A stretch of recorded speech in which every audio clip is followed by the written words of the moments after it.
What does invested in a sustainable tomorrow mean to the industry and to this region? This is the important question foremost in the mind of power industry professionals. It's what we're here for. 3 days, 3 events in one venue, packed with the world's premier power industry professionals and solutions to help resolve this challenge. Welcome to ASEAN Power Week.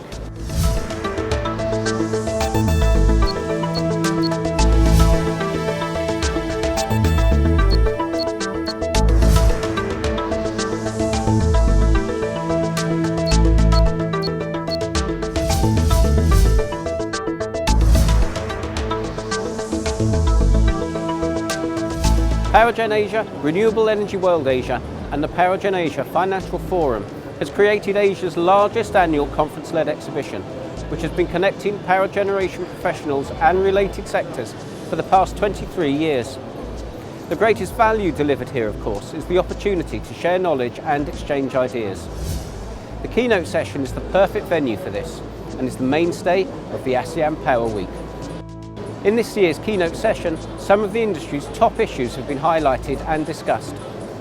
We caught up with Nigel Blackerby, Penwell's International Director of Conferences, who reflected on this year's keynote session. Well, thanks, Colvin. Yes, I've just come away from moderating the opening keynote at ASEAN Power Week, and my colleagues tell me that there were over 500 attendees at the session, so a good start to the event. And of course, our first speaker of the 3 Thai speakers we had was the Permanent Secretary for the Ministry of Energy, Dr. Kurachet, and he was telling us about the new power development plan which Thailand intends to implement, increasing installed capacity from 36 gigawatts to 70 gigawatts in the next 21 years. And that includes increasing renewable energy up to 36% of the energy mix. And one of the other goals of the plan was to reduce the import dependence for energy supplies for the country. So our second keynote speaker was Dr. Sunchai. He's the governor of EGAT, and whilst he gave a warm welcome to the government's power development plan, he did caution the audience about the way in which renewable energy is implemented in the country, and reminded us that renewable requires backup conventional power at times it's not generating. So, you know, he was saying we really need to have a sensible approach to the way we're increasing renewable energy. But overall, the governor was giving a positive and upbeat assessment of the state of the Thai power industry, the diversification of the energy mix, and the opportunities that the country offers. And our final keynote speaker, of course, was Dr. Piasawat. He's the chairman of the multinational energy company PTT here in Thailand, and has been a regular speaker at previous PowerGen Asias, and he never disappoints us because he always has something interesting and controversial to say. It was no different this time. He was pretty harsh on the government's policy towards energy efficiency and questioned how effective that was. He was really asking for a very realistic approach to the rollout of renewable energy for that to be effective. And also he had some thoughts on the regulation of the government's gas energy development, which PTT are involved in, and said that, you know, without a proper regulation and a firm and stable plan, you know, this was put in jeopardy. So yeah, a lot of food for thought from Dr. Piasawat, but a great way to wrap up a really great keynote opening for PowerGen Asia as part of ASEAN Power Week. There were several innovations and product launches at this year's ASEAN Power Week. Please join me now on a tour of the show, and let's also listen in to some thought leaders and get their take on the state of the industry and the innovations that have caught their interest at this year's event. The innovations that we're really bringing is we did some fantastic testing down in our Greenville full-speed, full-load test facility last fall. Based on that successful testing, we were able to increase the ratings of both our 7HA and 9HA product. We've increased the firing temperatures. We have H-class firing temperatures. We're doing it without steam cooling, which is eliminating the complication and the added cost of the steam cooling. So these are air-cooled machines. With our advanced combustion system, the DLN 2.6 Plus combustion system, in conjunction with some capable materials, single crystal materials, etc. We're basically bringing those things together to increase the firing temperature and get the efficiency that we need.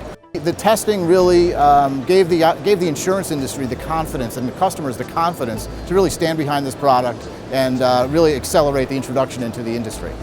One of the things that's notable development in Asia is that the reemergence of new advanced circulating fluid bed boilers. These boilers will, the technology is not new. 20, 30 years ago, we had these steam generators in service.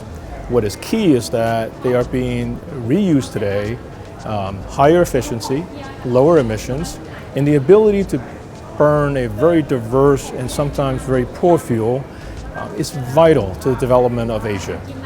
Asia will still have its large coal-fired plants, but in order to satisfy not only the remote locations of some of these installations, as well as the environmental regulations that's required today, fluidized bed is a up-and-coming technology.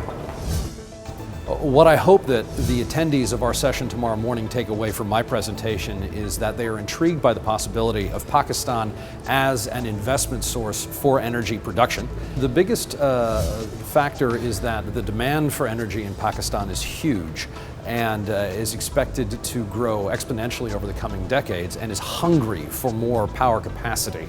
And it's one of the few countries remaining that will actually have guaranteed returns for producers ranging around the 18% mark, which is very attractive to potential energy investors. And that's one of the reasons why we wanted to communicate that fact while we were here. And I'm very happy to be here because this is possibly the single largest conglomeration of energy financiers and producers around the planet. And we wanted to take the opportunity to get the word out. This time we are focusing on our SCT 800, where we have released recently a further upgrade from 50 to 53 megawatts by changing a little bit in the compressor and a little bit in the turbine blade 1 and 2. We always work on efficiency, increasing firing temperatures, improving compressor efficiency, improving turbine efficiency, and taking the cooling air down. So these are all the topics, whether on the small engines like the SCT 800 or on the SCT 5, 6, 8008, it's always the same topics. Better efficiency, more megawatts is immediately good price, is immediately improving the business case. And last but not least, what we're doing now, being more regional. I think this is a very important move for a global company like Siemens, traditionally in German. We have our roots in Germany, but being closer to the region. I'm living here, and many more people are living here. We're employing more people here, training more people here to speak to our customers also in the local language and have the solutions readily available in the region itself. Tomorrow is an important day in the ASEAN Power Week agenda. Like the keynote session, the plenary session tomorrow is anticipated to raise some critical questions about the future of the industry in the ASEAN region, as well as the challenges it faces. Please join me again tomorrow to learn more. Until then, enjoy Bangkok and see you tomorrow.